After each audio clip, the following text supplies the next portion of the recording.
Então, Marcos 10, a história do jovem rico, a partir do versículo 17, diz assim: E, pondo-se Jesus a caminho, correu um homem a seu encontro, e ajoelhando-se, perguntou-lhe: Bom mestre, que farei para herdar a vida eterna?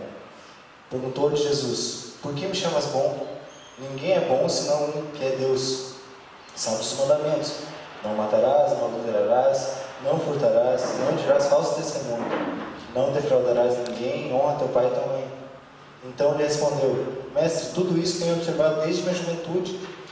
E Jesus, fitando, o amou e disse: Só uma coisa te falta. Vai, vende tudo que tens, dá aos pobres, e terás um tesouro no céu. Então vem e segue-me. Ele, porém, contrariado com essa palavra, retirou-se triste, porque era dono de muitas propriedades. Hoje a gente vai falar sobre aceitar a própria humanidade, a própria fraqueza. O título vai ser Aceite a sua fraqueza, porque o Sérgio falou que tinha que ser um título impactante.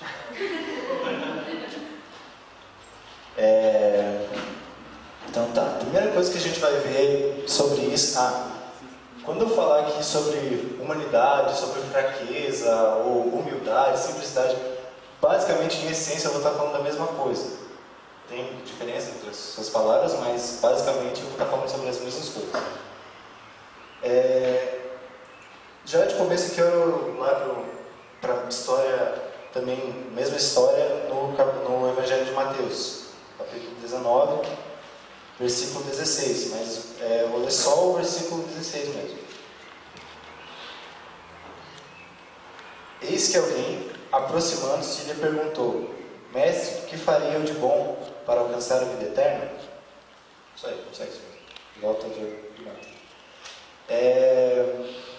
Essa história está relatada em três evangelhos. Daí achei interessante pegar esse aqui como o de Marcos como base. Mas uma coisa me chama a atenção na versão de Mateus, porque relata que o jovem chega e pergunta: a gente pergunta, mestre, o que eu farei de bom para alcançar a vida eterna? Então, qual que é a primeira coisa que o jovem fala para Jesus, né? O que eu vou fazer de bom? Ele quer o quê? Ele quer um passo a passo, ele quer um caminho mais curto. Ele quer saber alguma coisa que ele tem que fazer para alcançar algum objetivo.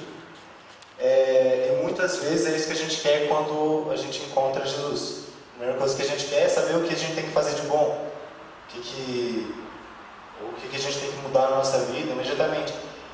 Quais são os passos, o tutorial para alcançar a vida eterna. Ou para ser salvo, né? Então, ele não se interessa muito pelo relacionamento. Ele quer o caminho mais curto.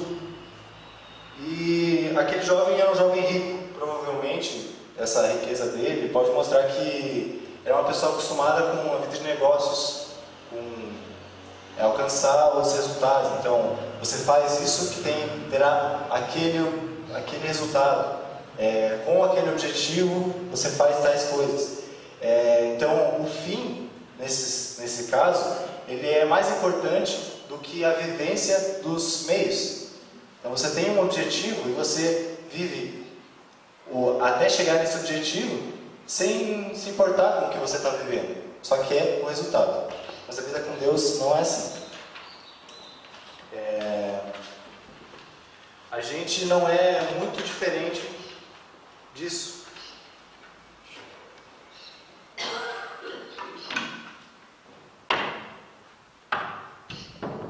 A gente não é muito diferente disso. A gente impõe sobre nós um ideal de santidade da mesma forma. Como aquele jovem queria um passo a passo, coisas que ele deveria fazer, a gente também faz isso. A gente põe sobre nós o ideal de santidade, nos cobramos de uma agenda divina e a gente passa a acreditar que a vida com Deus ela é uma vida sem contradições, uma vida sem aflições, sem alegrias. O pior, sem alegria, sem prazeres. A vida com Deus não é assim, gente. A vida com Deus ela não é uma vida que você não tem dúvida. Não é uma vida que você não tem contradição. Não é isso que Deus quer da nossa vida, por favor. Os fariseus eram assim. Eles eram virtuosos, eles sabiam fazer as coisas. Eles eram bons em tudo que faziam. Tudo eles faziam certo. Mas eles estavam sempre confinados a um legalismo, a um farisaísmo não, porque eles eram fariseus, mas a um ritualismo sempre. Mas eles eram fechados para a vida, eram fechados para a graça e para Jesus. Inclusive, hoje em dia, talvez um fariseu se passasse por um bom cristão, né? Porque eles faziam tudo certinho, não faziam nada de errado. Tinha uma lei gravada no seu coração, não, na verdade. Mas eles faziam tudo certinho, talvez passassem por um bons cristãos hoje em dia. Quero que vocês vejam ali no nosso texto, em Marcos, mas voltem alguns versículos. Quando eu estava preparando a pregação, eu já tinha decidido que esse seria o texto base, mas aí eu fiquei bem surpreso quando eu voltei alguns versículos e vi que o que diz antes é perfeito para a gente. Versículo 13. Então lhe trouxeram algumas crianças para que as tocasse, mas os discípulos os repreendiam. Jesus, porém, vendo isso, indignou-se e disse-lhes: Deixai vir a mim os pequeninos, não os embaraceis, porque dos tais é o reino dos céus. Em verdade vos digo, quem não receber o reino como uma criança, de maneira nenhuma entrará nele. Então, tomando-as nos braços e impondo-lhes as mãos, as abençoava. Então, o que acontece nessa passagem? Que algumas crianças são trazidas provavelmente pelos pais, e esses pais, eles viam em Jesus alguma coisa do amor de Deus. Eles enxergavam algo diferente em Jesus e queriam que Jesus abençoasse seus filhos, nada demais. E eu posso imaginar o semblante de Jesus nesse momento, né? Porque Jesus amava as crianças. A gente vai ver isso, falar isso mais pra frente, que Jesus amava as crianças e ele devia estar com um sorrisão de orelha a orelha, orelha a orelha.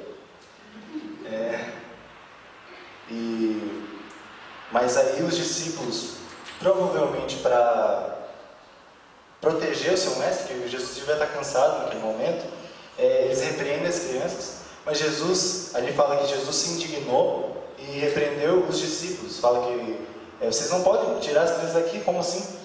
É delas o reino dos céus. Então, depois de repreender os discípulos, ele olha novamente para as crianças e recebe uma separadamente, pessoalmente, porque Jesus é pessoal.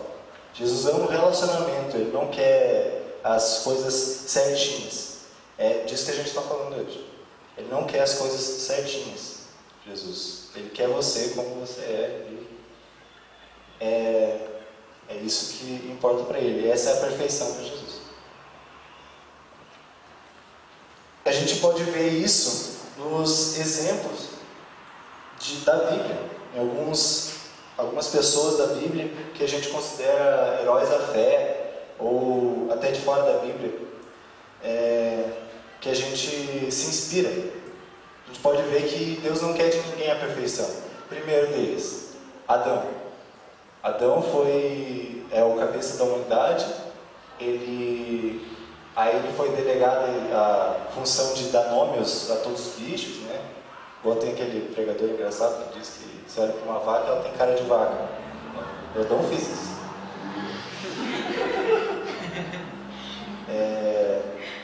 E ele foi dado a tarefa de dominar sobre tudo também, né? Mas talvez ele seja mais conhecido pelo fracasso, pela queda. E ele foi expulso do lugar mais bonito, mais belo que qualquer pessoa já teve. E Adão talvez seja mais conhecido por isso. Moisés foi o libertador do povo. Ele tinha a função de tirar o povo do Egito e levar para a Terra Prometida. Por desobediência a Deus, ele fracassou também, não entrou na Terra Prometida, deu lugar a Josué, e ele mesmo não entrou na Terra Prometida. Isso está lá em Números, explicar a história certinho. Outra história. Sansão é bem bom, porque ele é um milagre desde o nascimento dele. A mãe dele era estéril até que ele fosse concebido. Ela era estéril.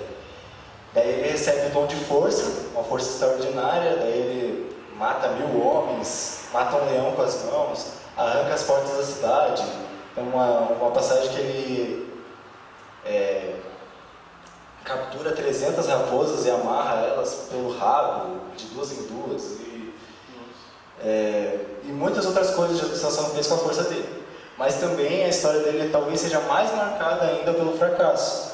A Dalila insistiu, descobriu o segredo dele, o segredo da força dele, e daí ele foi traído, teve seus cabelos cortados, ficou fraco, teve os olhos perfurados e foi humilhado, serviu de espetáculo para os inimigos dele. Ele é mais conhecido talvez pelo fracasso dele do que pela força, pela vitória dele. Davi também. Davi foi o rei que derrubou o gigante Golias, mas ele fracassou e premeditou a morte do Urias e adulterou com a mulher dele. O Elias nem um dia depois de mandar descer fogo do céu para derrubar os inimigos, ele sai chorando com medo da maldição da Jezebel e vai buscar suicídio. Não suicídio, daí, além desses, né, tem um cara que a gente gosta bastante, que é o Charles Spurgeon. É um pregador. A gente fala várias vezes aqui que ele era conhecido como o príncipe dos pregadores. A igreja dele foi uma das primeiras mega igrejas. Para o seu tempo era bastante coisa, tinha 5.000 membros. Ele escreveu centenas de livros, maravilhosos livros. Mas ele relata também que o ministério dele foi permeado por uma depressão o tempo todo, boa parte do ministério dele, da vida dele. Então a gente vê que Deus não está interessado necessariamente na perfeição das pessoas, no sucesso. Ele não está interessado nisso. Por que a gente cobra isso tanto da gente mesmo? Outro exemplo, e nosso principal exemplo, Jesus. Vamos ver ali no versículo 18, Marcos 10. Respondeu-lhe Jesus: por que me chamas bom? Ninguém é bom, senão um, que é Deus. Jesus estava com Deus antes de ser fundado o mundo. Jesus é o próprio Deus. Isso a gente já sabe, né? Espero. Mas aqui a gente vê que imediatamente, quando o jovem faz aquela pergunta, e pergunta ali nessa versão, fala: bom mestre, o que eu falei para ele da vida eterna? Jesus imediatamente tira a glória de si mesmo. Fala: por que você me chama de bom? Só tem um que é bom. Jesus faz isso várias vezes. Ele tira a glória de si mesmo. Ele não nega a sua natureza, mas nega a sua grandeza.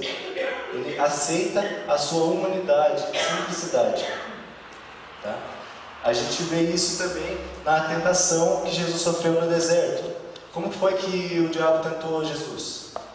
Nas duas tentações, o que ele falou? Se és filho de Deus, transforma a pedra em pão, que você vai saciar a tua fome.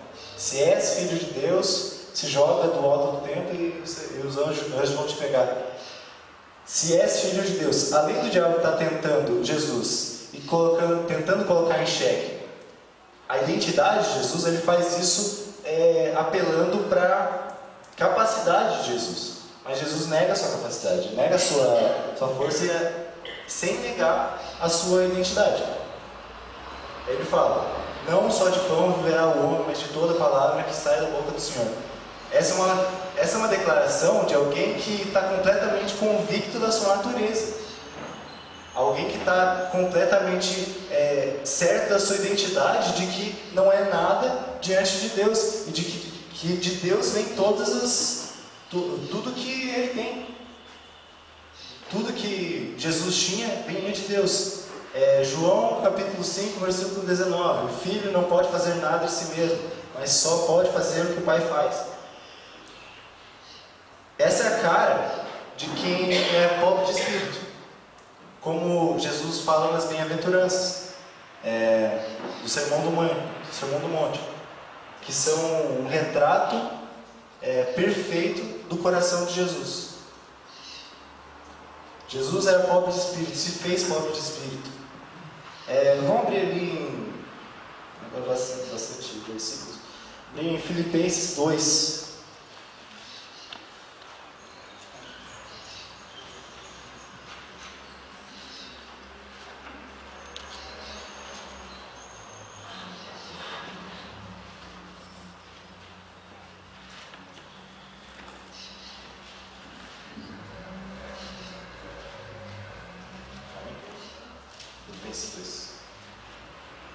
Então, depois de Efésios. Então, versículos 5 ao 8. Tende em vós o mesmo sentimento que houve também em Cristo Jesus, pois ele, subsistindo em forma de Deus, antes a si mesmo se esvaziou, assumindo a forma de servo, tornando-se em semelhança dos homens, e reconhecido em figura humana. A si mesmo se humilhou, tornando-se obediente até a morte, e morte de cruz. Jesus, existindo desde sempre em forma de Deus, sendo Deus, ele opta por se esvaziar de si mesmo, se esvaziar da sua glória. E tem um livro da Teresa de Ávila, que ela fala algo como Jesus desceu tão baixo a ponto de que a gente possa se encontrar com ele, alguma coisa assim, não sei, vocês devem saber, não lembro direito, mas é isso, Jesus se esvaziou para que pudéssemos estar mais próximos dele. Ele era reconhecido em figura humana, humanidade de Jesus. Jesus assumiu uma humanidade, optou por isso.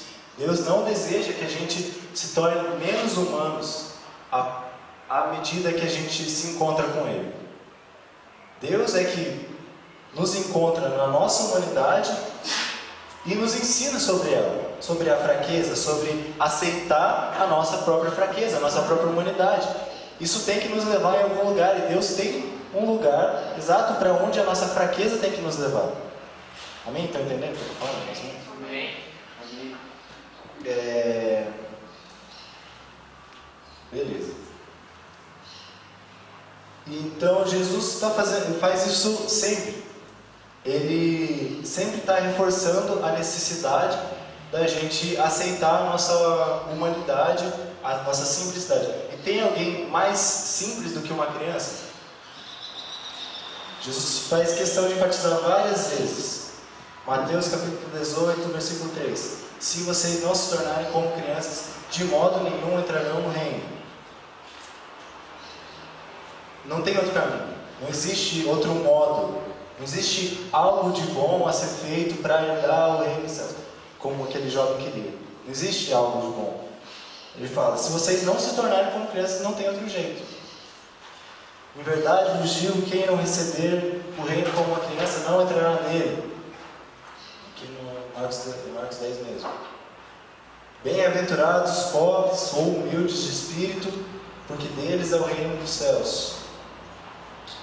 Essa é a atitude básica de entrada no reino. A gente sabe que Deus não tem que a gente se tornar como uma criança não é um pré-requisito para que Deus nos aceite. A gente sabe disso. Que não é algo que a gente faz para conquistar a Deus. Mas o caminho é o inverso.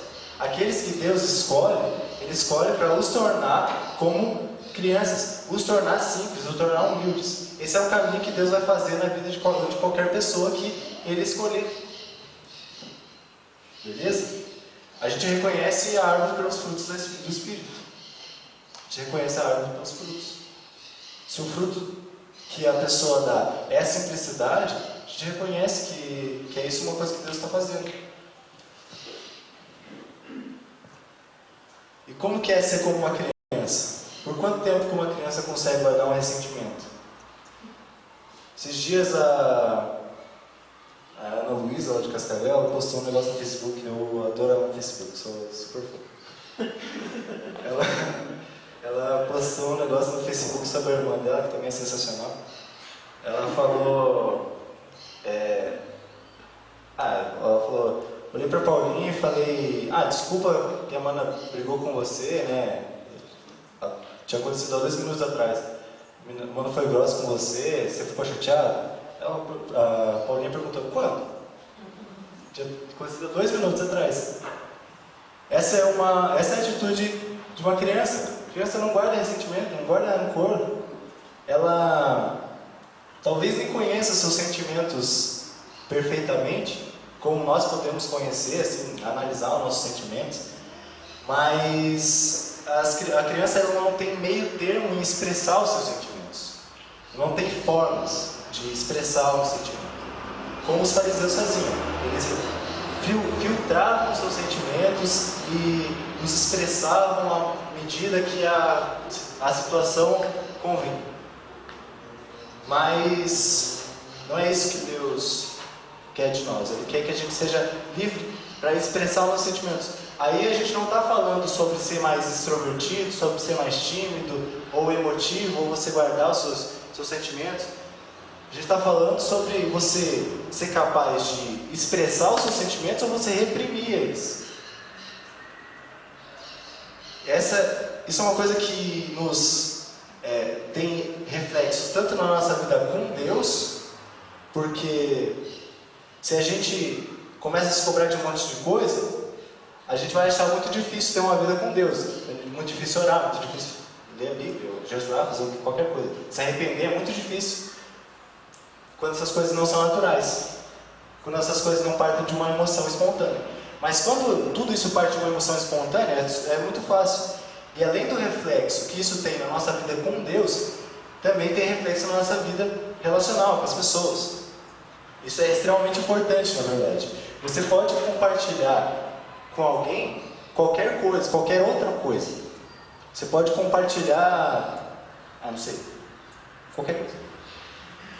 Você pode doar dinheiro ou comida para alguém que você nem conhece, você nem é próximo. Você pode até mesmo dividir sua intimidade sexual com alguém que você nem conhece direito. Você nem é próximo direito.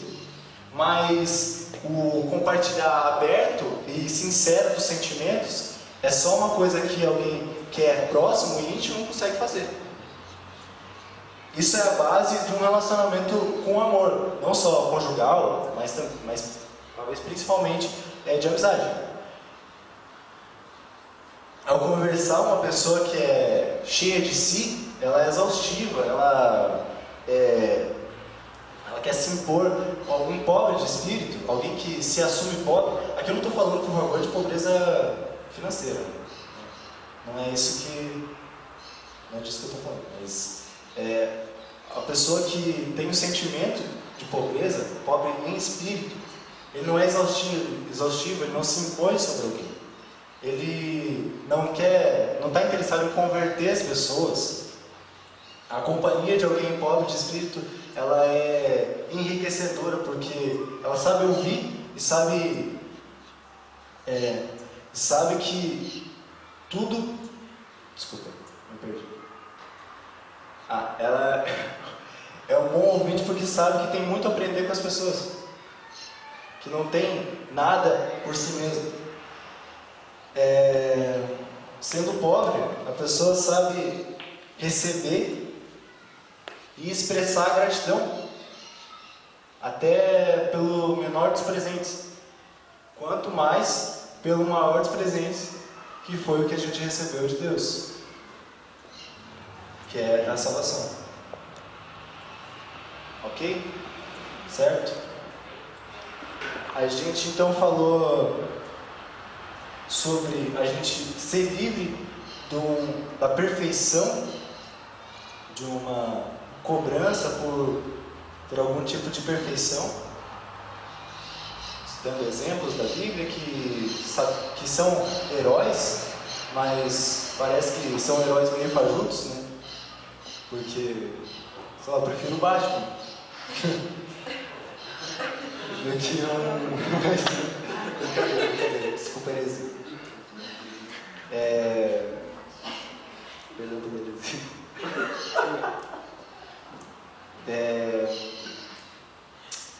Eu me perdi aqui. A gente falou também que Jesus é o nosso maior exemplo disso. Jesus se torna fraco, se faz fraco, ele opta por isso, nega a sua própria grandeza, sua própria glória e se esvazia. A morte de cruz de Jesus foi a maior humilhação que alguém pôde sofrer. E falamos que a perfeição que Deus gosta, a perfeição para Deus, na verdade, é que a gente seja como criança. É isso que Ele exige de uma pessoa para que ela entre no reino dos céus, né? O céu está cheio de crianças, está cheio de gente que se faz pobre, que se faz fraco. E agora a gente chega para um ponto importante, já caminhando no final, acho que eu vou um pouco rápido. A gente chega a um ponto importante. É muito fácil você simplesmente dizer, eu sou fraco. Isso é muito fácil, eu sou fraco, ok? Falar isso cheio de justiça própria, autocomiseração, isso é muito fácil. Mas o problema é que a gente não vê essa fraqueza, essa humanidade, da forma como Deus vê, a gente não chega aonde Deus quer que a gente chegue com isso. Existe um lugar onde Deus quer que a gente chegue ao aceitar a nossa própria fraqueza, aceitar que nós somos pobres. É isso que existe em alguns grandes homens e mulheres de Deus. Alguns a gente viu aqui. Eles reconhecem a sua humanidade, eles reconhecem a sua fraqueza. Então todos eles estão no mesmo nível. Adão, Moisés, Sansão, Davi, Elias, Spurgeon, eu, Sérgio, Leco, Lucas, Priscila, todo mundo. Está todo mundo no mesmo nível. Todo mundo é dependente de Deus. Mas a questão... desculpa. Todo mundo é dependente de Deus para fazer até mesmo as coisas que Deus colocou diante de nós. Tantas coisas do Antigo Testamento, a lei, os 900 pontos que a gente tem que seguir da lei, quanto o Novo Testamento, são coisas impossíveis da gente fazer sozinho. Gente, ter fé em Jesus, como é difícil simplesmente ter fé em Jesus. Todas essas coisas são impossíveis, todos nós somos fracos. Todos nós precisamos, somos carentes de Deus. Mas aí, algumas pessoas falam sobre fraqueza, eu sou fraco, simplesmente como um jargão cristão. Eu sou fraco, ok, eu sou fraco. Outras pessoas, o que é pior, utilizam desse fato como uma justificativa para os pecados. Então, eu pequei porque eu sou humano, então não tem problema. Eu pequei, sou fraco mesmo, então não tem problema. Mas quer dizer que o pecado ele não te torna mais humano. E também ele não é o resultado da sua humanidade, da sua fraqueza. Apelar para algum tipo de vício ele é uma tentativa inútil de escapar de alguns sentimentos que são próprios da natureza humana. Quando você escapa para algum vício que você tem, você está fugindo da pobreza, da simplicidade, da solidão. Hebreus 4,15. Não temos um sumo sacerdote que não possa se compadecer das nossas fraquezas, antes, a nossa semelhança, foi tentado em todas as coisas, mas sem pecado. Jesus foi tentado em todas as coisas. Por isso ele pode se compadecer mais das nossas fraquezas. Jesus se fez completamente humano, foi tentado em todas as coisas, mas sem pecado. Então, na verdade, o pecado ele compromete a tua humanidade. É o sim para quando o diabo fala: ajude a si mesmo, seja como Deus. A questão é que Deus nos supre abundantemente da árvore da vida e a gente quer insistentemente comer do fruto que não é da nossa necessidade. Repetir: Deus nos supre de vida o tempo todo. Tudo que Deus dá é de vida. O que Ele proíbe é morte. O pecado é fora da vida, fora da humanidade. A questão aqui é que aceitar a sua fraqueza deve te conduzir imediatamente a Deus. O problema é que a gente não aceita a nossa fraqueza, ou se a gente aceita, a gente se agarra nela. Como eu disse, eu sou fraco aqui. Mas a verdade é que a nossa fraqueza deve nos conduzir imediatamente a Deus o tempo todo. Sim, a gente peca, imediatamente a gente tem o direito de ir direto para Deus. A gente peca e não é hipocrisia, como o Paul Washer disse. Não é hipocrisia você pecar e você ir direto para Deus pedindo perdão. Isso não é hipocrisia, isso é bíblico. Isso é o que a Bíblia diz. Você tem uma fonte abundante, você tem uma fonte inesgotável de perdão vindo da parte de Deus. Então você tem direito de pecar e ir direto para Ele. Amém? Amém. Estão entendendo o que eu estou falando? Aleluia. Amém.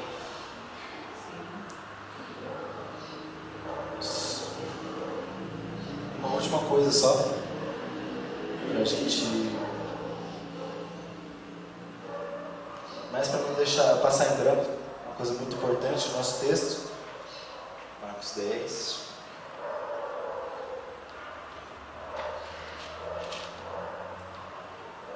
Versículo 21. E Jesus, fitando, ou seja, olhando nos olhos, o amou e disse: só uma coisa te falta, vende tudo que tens, dá aos pobres e terás um tesouro no céu. Então vem e segue.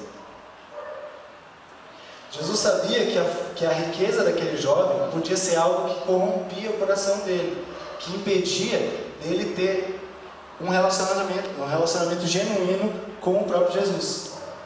Por isso que ele coloca isso como um pré-requisito para que ele o siga. Primeiro você faz isso, depois você me segue. Porque provavelmente esse jovem não ia conseguir seguir Jesus sendo tão arraigado na sua riqueza. Então ele pede para que o jovem se torne pobre e dê tudo que ele tem aos pobres.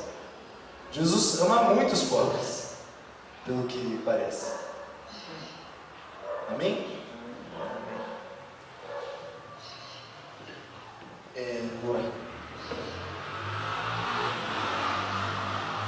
Deus,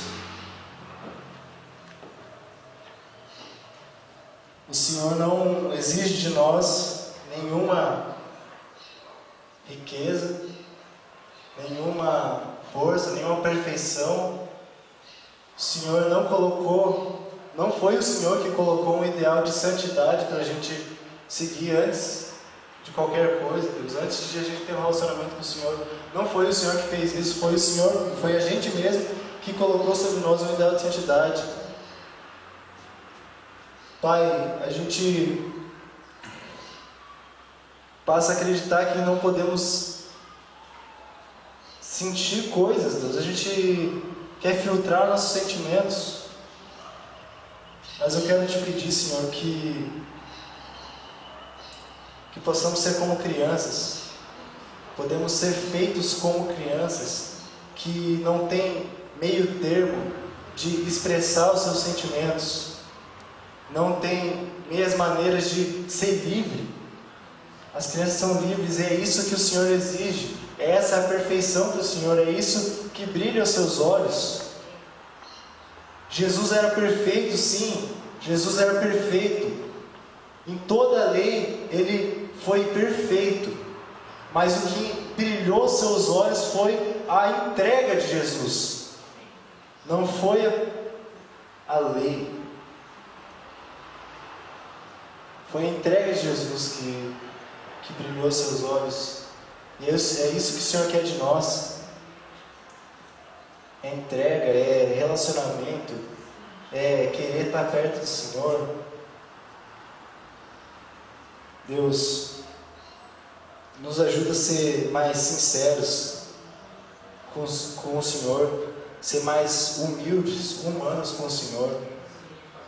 Pai, o Senhor não exige de nós nada pesado, Senhor. O Senhor quer que a gente viva em alegria. Por favor, Deus, não nos deixa cair no contrassenso que é estar com o Senhor e ficar pesado. É orar e orar pesado. É jejuar pesado. Ler a Bíblia pesado. O Senhor não quer isso de nós. O Senhor quer alegria. O Senhor quer alegria, Deus. O Senhor quer simplicidade, o Senhor quer espontaneidade. E eu te peço, Deus, que o Senhor venha trazer isso para a tua igreja, venha trazer isso para mim, Deus, para cada pessoa que está aqui e para mim, principalmente. Por favor, Deus, em nome de Jesus.